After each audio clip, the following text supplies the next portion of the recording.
오늘 본문 말씀은 구약입니다. 구약 시대에 이미 하나님께서 우리를 사랑하셨고 불가피한 상황 속에서 신음하고 고통하는 우리의 연약함을 아시고 우리에게 사랑을 안고 찾아오셔서 우리에게 희망을 주고 소망을 주시는 하나님의 모습이 오늘 본문 말씀을 통해 소개가 되어지고 있습니다. 우리가 인생을 살아가노라 하면 내가 이런 방식으로 저런 방식으로 그 일을 이루기 위해서 노력해보지만 때로는 도저히 내 힘으로는 불가능하다라고 하는 한계 상황에 부딪혀서 신음하고 고민하며 상처 속에 아파할 수 있어요. 이것이 바로 이는 힘으로 되지 아니하며 능력으로 되지 아니하고 오직 나의 영으로 되느니라. 하나님의 마음입니다. 이 시간도 이 말씀을 통해 사무일체 주일에 하나님께서 우리에게 넘치도록 부어주시는 성령의 기름 부으심이 여러분 심령 속에 충만하게 넘쳐나서 여러분의 방식으로 힘으로 능력으로 되지 않지만 하나님의 성령의 힘으로 그 문제가 해결되고 회복되는 역사가 있어질 수 있기를 바랍니다. 오늘 본문은 이사야서 44장을 읽었습니다. 이사야서는 1장부터 66장까지 있는데 1 이사야, 2 이사야, 3 이사야서로 구분을 합니다. 제1 이사야서는 구분법에 따르면 1장부터 39장까지 1 이사야서인데 이것은 시대적 상황을 보면 이스라엘의 10대 왕이었던 우시야로부터 14대 왕이었던 므낫세 왕 때 이르기까지의 이사야 선지자가 활동을 했는데 이사야 선지자가 순교하기까지 활동했던 그 시대적 상황에 대해서 이스라엘 백성들이 하나님을 버리고 자기의 방식으로 살아가 죄악 속에 있는 그들, 그 범죄를 지적하고 책망하는 장면. 그래서 이스라엘 백성들이 하나님 말씀을 듣고 회개하고 돌아설 때 구원받을 수 있고 종말 속에 어떠한 하나님의 희망이 나타나는지를 말씀하는 장면을 1 이사야서, 제2 이사야서는 40장부터 55장까지인데 이 시대는 배경이 바벨론 포로예요. 바벨론 포로 70년 중에 바벨론 포로가 마무리되는 549년부터 30년까지 10년 동안에 있었던 이 사건들을 기록한 책이 제2 이사야서이다, 이런 얘기죠. 제3 이사야서는 이사야 56장부터 마지막 66장까지인데 이때가 언제냐? 에스라를 통해 신앙의 개혁을 하고 느헤미야를 통해서 성벽을 온전히 세움으로 하나님의 백성으로 세워가는 장면을 소개하며 이스라엘 백성들에게 희망을 주는 장면이 이 3 이사야서라고 할 수 있습니다. 오늘 읽은 말씀은 이사야서 44장입니다. 배경이 바벨론 포로를 마무리하는 마지막 10년 기간 동안에 있었던 사건을 기술하고 있는 이 장면. 자, 그렇다면 오늘 하나님께서 구약 이사야 선지자를 통해서 우리에게 바벨론 포로 마지막 10년 마무리하는 즈음에 절망과 좌절 속에 가능성이 전혀 없었던, 어쩌면 그 모습은 우리 인생의 모습일 수 있어요. 우리가 인생을 살다 보면 나도 모르게 어려운 상황 속에서 경제적인 어려움, 또 육체적인 질병, 영적인 갈급함, 그리고 인생에 있어서 버거운 일 때문에 기름을 쳐야 될 그런 상황인데, 기름을 쳐야 되는데 기름을 치고 싶지만 칠 기름이 없어서 방황하고 좌절하고 낭망하는 모습일 수 있을 것인데, 그런 상황 속에 사랑으로 조건 없이 찾아오셔서 축복해 주시고 성령으로 부어주시겠다 말씀하시는 이 하나님의 축복의 말씀이 여러분 개인 심령 속에, 여러분 가정과 직장과 우리 서원경계 공동체 위에 넘쳐 흐르게 될 때 어떤 역사가 일어날 것인지 오늘 사무일체 주일을 통해서 오늘 본문 말씀을 중심으로 함께 살펴보며 은혜를 받으려고 합니다. 첫 번째로 오늘 말씀을 통해 우리에게 주시는 메시지는 성령 충만은 치료와 축복의 영으로 찾아오시는 주님의 사랑을 보게 한다입니다. 불가피한 상황 속에서 절망과 좌절 속에 가능성이 없는 한계 상황 속에서 신음하는 이스라엘 백성들, 그들에게 치료와 축복을 가지고 찾아오시는 하나님, 그것은 그 하나님 가슴 속에 사랑이 있었기에 가능했다. 이런 말씀입니다. 오늘 읽은 말씀 1절 말씀 같이 읽어봅니다. 나의 종 야곱, 내가 택한 이스라엘아, 이제 들어라 입니다. 이스라엘 백성들은 어떤 사람들이었습니까? 하나님이 끊임없이 말씀하셨습니다. 내 말을 들으라. 너희들은 나와 함께여야 된다. 나가 아니면 안 된다. 그런데도 불구하고 상황이 바뀌어지자 자기가 잘나서 그 자리를 차지한 줄 알고 이스라엘 백성들이 자기 소견에 오른 대로 자기 경험, 지식을 붙잡고 하나님 말씀을 대수롭지 않게 생각하며 살았습니다. 그것이 우리 인간들의 모습일 거예요. 육체를 입은 우리들의 모습일 것인데, 그래서 결국 어떻게 되었습니까? 그들의 제약 때문에 하나님 없이도 살 수 있을 것 같은 생각으로 자기 방식으로 살아가는 그들을 향해서 하나님은 바벨론에 넘기셨습니다. 바벨론에서 70년 동안 포로 생활하는 동안 그들은 많은 생각을 했을 것입니다. 하나님 없이는 우리 인생에 너무나 힘든 일이 많구나. 내 인생에 생명수가 없구나. 그렇지만 다 소용없었어요. 가능성이 보이지 않았어요. 상처를 입었어요. 상처 입고 아파한 사람들이 가서 무슨 위로의 말을 해도 그들은 들으려고 하지 않아요. 왜냐하면 찾아오는 사람이 상처를 입어보지 않은 사람이기에 상처 입은 사람들의 마음을 읽을 수 없다고 생각하는 것입니다. 상처 입어보셨습니까? 배신을 당해보셨습니까? 경제적인 어려움을 당해보셨습니까? 불가피한 상황 속에서 경제적인 실패와 또 배신 속에서 상처를 입고 고민 아픔 속에 좌절하여 주눅들고 있는 사람, 누구 말도 듣지 않고 믿으려고 하지 않아요. 그렇지만 하나님은 오직 사랑 하나를 가지고 조건 없이 자기를 떠난 백성들이지만 치료와 축복의 목적으로 그들에게 찾아가셔서 이렇게 말씀하십니다. 나의 종 야곱아, 내가 택한 이스라엘아, 이제 들어라 입니다. 지금까지는 너희가 내 말을 듣지 않아 너희 방식대로 살아가니 그 결과가 어떠냐? 지금 이 모습이 아니냐? 그러니 이제 들어라, 이렇게 말씀하시는 것입니다. Now listen 이라고 말씀하십니다. 오늘 이 시간 삼위일체 주일 하나님 앞에 예배하는 우리 서원경교회 성도 한 사람 한 사람이 여러분 인생이 일그러지고 상처를 입고 어려운 상황 속에서 희망이 보이지 않고 좌절과 낭망 속에 메말라 있는 땅처럼 갈급한 심령의 상황이라 할지라도 성령 충만으로 사랑을 품고 치료와 축복의 목적으로 우리를 찾아오셔서 이제 들으라 말씀하시는 하나님의 말씀이 여러분 가슴에 선명하게 들려질 수 있기를 바랍니다. 이것이 우리가 살 수 있는 길인 것입니다. 하나님은 이것으로 끝나지 않아요. 2절에 이어서 더 우리에게 감동을 주는 메시지를 전해주시는데 같이 읽어보겠습니다. 너를 만들고 너를 못대에서 지어낸 너를 도와줄 여호와가 이같이 말하노라. 나의 종 야곱, 내가 택한 여수로나 두려워하지 말라입니다. 내가 너를 지었고 너를 어머니 태 속에서 만든 나 여호와가 내게 말하노라. 내가 너를 도와줄 거다 이것입니다. 여기서 나의 종 야곱아, 내가 택한 이스라엘아, 1절에서 말씀했어요. 같은 사람이에요. 야곱, 이스라엘. 그러나 야복강 사건을 기점으로 해서 야곱이 더 이상 야곱이 아니고 이스라엘로 바뀌었어요. 야곱의 이름은 제약된 인간의 모습을 의미합니다. 자기 이득을 위해서라면 수단 방법을 가리지 아니하고 욕심을 자처했던 야곱.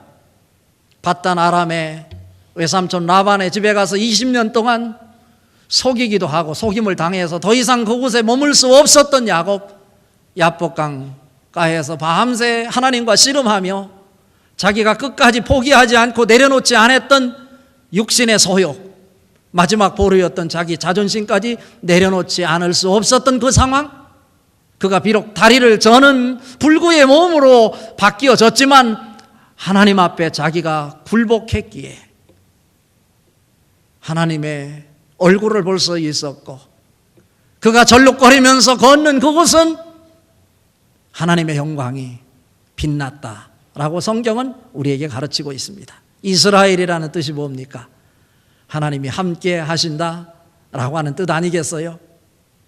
비록 내가 어려운 상황이지만, 불가피한 좌절과 절망 속에서 상처를 입은 고통 속에서 신음하는 모습이지만, 하나님이 함께 하실 때 그곳에서 하늘의 영광과 능력과 기적이 만들어질 것을 믿고 하나님 손을 붙잡고 묵묵히 하나님과 동행하는 삶, 그 자가 바로 이스라엘이다 이것입니다. 하나님은 오늘 나의 종 야곱, 내가 택한 이스라엘아 이제 들어라 말씀하시는 것은 하나님의 마음이 강력하게 그 이스라엘 백성, 바벨론 포로에서 신음하고 좌절하는 그들에게 주시고 싶은 메시지가 있어요. 너희가 내 말을 듣지 않고 내 말을 대수롭게 생각하지 않고 내 말에 귀를 기울이지 않았던 너희들의 결과물, 너희가 너무 잘 알지 않냐.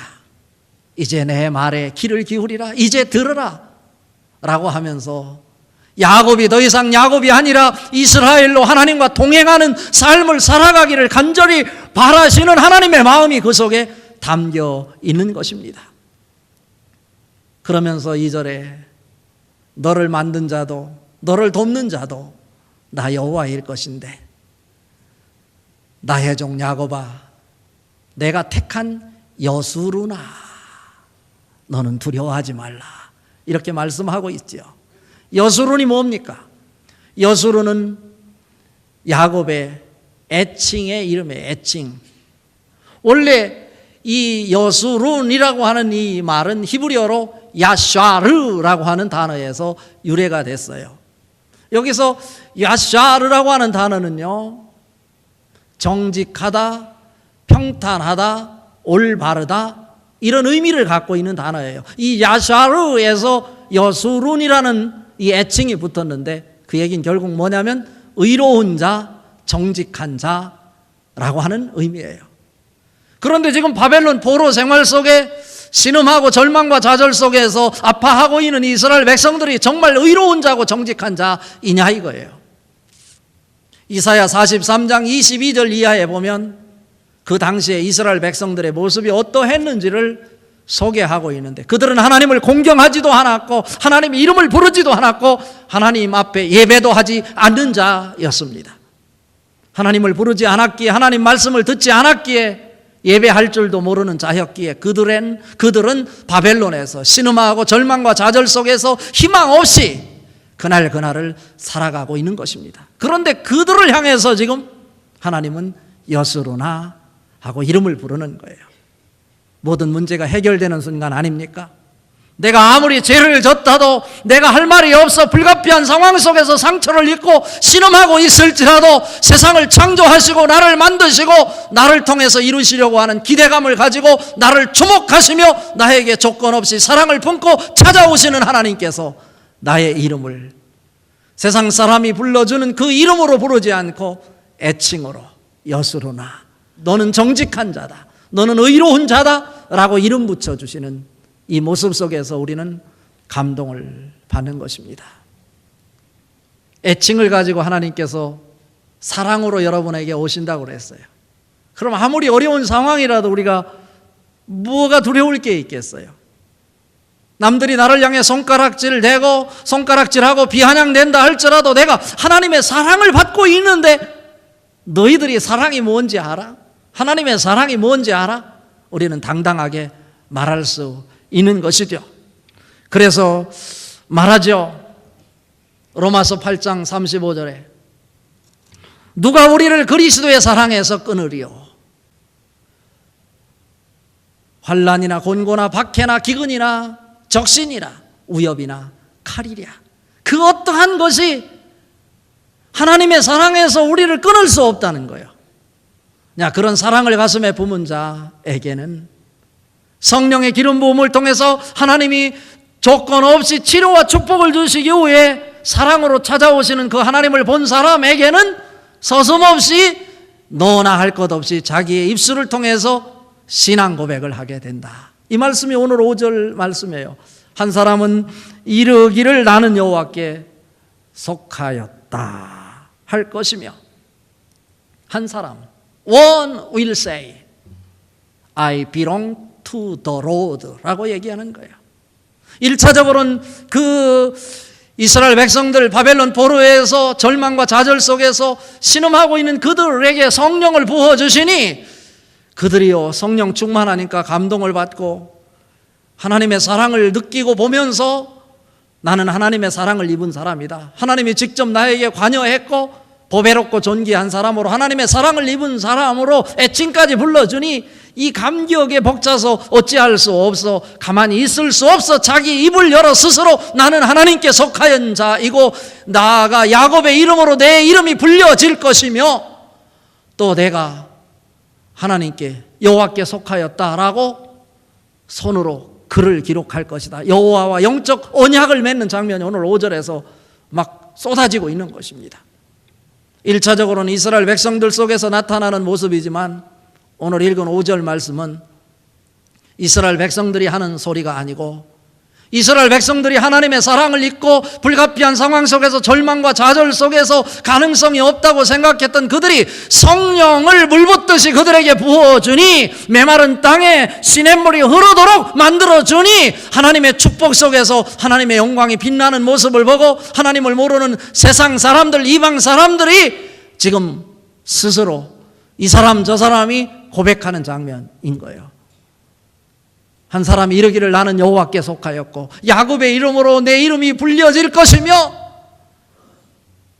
내가 여호와께 속하였다 라고 그의 손으로 기록할 것이다 라고 하는 말씀입니다. 이 모습 속에서 우리에게 보여주는 메시지는 무엇입니까? 우리 모두는 다 하나님의 사랑을 입은 자, 성령 충만한 자가 되어야 되겠다 이런 것입니다. 그래서 성령 충만을 통해서 하나님의 사랑을 범으로 하나님의 사람으로 더 이상 야곱이 아니고 이스라엘로 하나님과 더불어 사는 사람이 돼 하나님에게 애칭까지 듣는 여수로나 내가 택한 여수로나 여러분의 애칭이 하나님의 다정한 음성으로 들려질 수 있는 상황, 그 하나님의 사랑을 입은 사람은 더 이상 야곱이 아니고 이스라엘로 변화된 모습을 그려내게 될 것입니다. 이렇게 하나님의 사람이 성령 충만을 받아 변화되고 축복받는 모습을 보고 세상 사람들이 하나님을 알지 못했는데 하나님의 사람이 복받는 모습을 보고 나도 여호와께 속한 사람이다. 이런 신앙 고백이 이곳저곳에서 쏟아질 수 있기를 주님의 이름으로 축복합니다. 우리 교회 주신 비전 1만 명 성도가 한 자리에 모여 예배하는 것 금년 안에 이루어 주시옵소서. 우리의 기도 제목이라고요. 여러분들이 성령을 사모함으로 성령 충만을 사모하는 영성으로 여러분이 치료와 축복으로 찾아오시는 하나님의 사랑을 보고 하나님의 사랑을 덧입게 될 때 그래서 여러분 얼굴이 찬란하게 빛나고 여러분이 변화된 모습으로 하나님의 영으로 충만한 모습이 세상 사람 앞에 비춰질 때 하나님을 알지 못하는 사람이지만 여러분의 모습을 보고 그들이 입을 열어 스스로 신앙 고백을 하고 나도 여호와께 속한 사람이고 싶다 라고 하는 소리가 들려질 수 있기를 바랍니다. 이런 개인적 신앙 고백 그리고 회심, 로마서 10장 9절 10절에 이렇게 말씀하죠. 내가 만일 네 입으로 예수를 주라 시인하며 또 하나님께서 그를 죽은 자 가운데서 살리신 것을 내 마음에 믿으면 구원을 받으리라. 사람이 마음으로 믿어 의에 이르고 입으로 시인하여 구원에 이르느니라. 로마서 10장 13절 누구든지 주의 이름을 부르는 자는 구원을 얻으리라 말씀하셨습니다. 여러분, 거창한 것이 신앙 아닙니다. 하나님 앞에서 불가피한 상황 속에서 나에게 사랑으로 찾아오시는 그 하나님의 사랑을 발견하고 하나님의 은혜 속에 사랑 속에 하나님을 향한 나의 개인적인 회심과 신앙 고백을 선포하고 공표하는 것이 하나님의 사람의 모습입니다. 요한복음 6장 28절 29절에 보면 이런 말씀이 있습니다. 오병이어 사건이 있은 후에 제자들과 주변에 수많은 사람들이 예수님을 둘러싸였어요. 다시 말하면 예수님의 기적을 본 사람들이 하나님의 영으로 충만하여 그들이 어떻게 하는 것이 하나님의 사람이 되는 건가, 하나님의 일을 하는 것인가 물었어요. 그 물음이 뭐냐면 그들이 묻되 우리가 어떻게 하여야 하나님의 일을 할 수 있으리까? 라고 묻는 거예요. 어떻게 하여야 하나님의 일을 하오리까? 라고 은혜를 받은 사람, 성령 충만한 사람이 묻는 거예요. 그때 29절에 예수께서 대답하여 이르시되 하나님께서 보내신 이를 믿는 것이 하나님의 일이니라 하시니입니다. 하나님의 일이 다른 것이 아니라 하나님께서 보내신 일을 믿는 것이 하나님의 일이라 이것입니다. 사랑하는 서원경계 성도 여러분, 잘 하려고 하지 말고 잘 믿는 성도가 될 수 있기를 바랍니다. 요한복음 5장 24절 25절에 이렇게 말씀합니다. 내가 진실로 진실로 너희에게 이르노니 내 말을 듣고 또 나 보내신 이를 믿는 자는 영생을 얻었고 심판에 이르지 아니하나니 사망에서 생명으로 옮겼느니라. 25절 진실로 진실로 너희에게 이르노니 죽은 자들이 하나님의 아들의 음성을 들을 때가 오나니 곧 이때라. 듣는 자는 살아나리라. 이것이 개인적인 신앙 고백 아니겠어요? 이런 신앙 고백이 여러분 삶 속에 구체적으로 하나님을 향한 세상을 향해 공표되고 고백되어질 수 있기를 바랍니다. 오늘 말씀의 결론입니다. 성령 충만은 고차원적인 영적 축복으로 이어진다입니다. 오늘 읽은 말씀 3절 4절 말씀 다시 한번 읽어봅니다. 나는 목마른 자에게 물을 주며 마른 땅에 시내가 흐르게 하며 나의 영을 내 자손에게 나의 복을 내 후손에게 부어주리니 그들이 불 가운데서 솟아나기를 시냇가에 버들같이 할 것이라 입니다. 지금 하나님께서 목마른 자에게 물을 주고 마른 땅에 시냇물이 흐르게 하겠다고 그랬어요. 그리고 하시는 말씀이 뭐라고 이어서 말씀하십니까? 나의 영을 내 자손에게 나의 복을 내 후손에게 부어주리니 입니다. 이것은 무엇을 우리에게 주시는 메시지냐면 이제 예수 생명을 통해서 너희가 교회를 세워나가고 하나님 나라의 모습 속에서 예배 회복을 통해서 하나님 나라를 건설하는 모습이기를 바란다. 그런데 그 축복이 누구에게 이어지느냐? 그 영이 너희에게만 부어지는 것이 아니라 내 자손에게도 부어질 것이고 나의 복을 내 후손에게도 부어주리라. 이런 말씀입니다. 우리 대로 끝나면 되겠습니까? 성령 충만 없이 우리 인생에 몸이 건조한 삶을 이어갈 수밖에 없을 것인데 불가피한 상황 속에서도 절망과 좌절 속에서도 성령의 기름 부으심이 우리에게 넘쳐나게 될 때 비로소 우리는 갈증의 이 기갈이 해소될 것이고 마른 땅에 생명이 살 수 없어 죽어져가는 상황 속에서 시냇물이 넘쳐 흐름으로 인해서 새로운 생명이 새롭게 돋아나듯이 우리의 삶 속에 하나님의 이런 생명의 운동이 성령 충만으로 확장되어 나갈 수 있기를 바랍니다. 우리가 마음먹은 거 다 할 수 있다고 판단되지만 불가피한 상황 속에서 우리가 아무것도 하지 못하고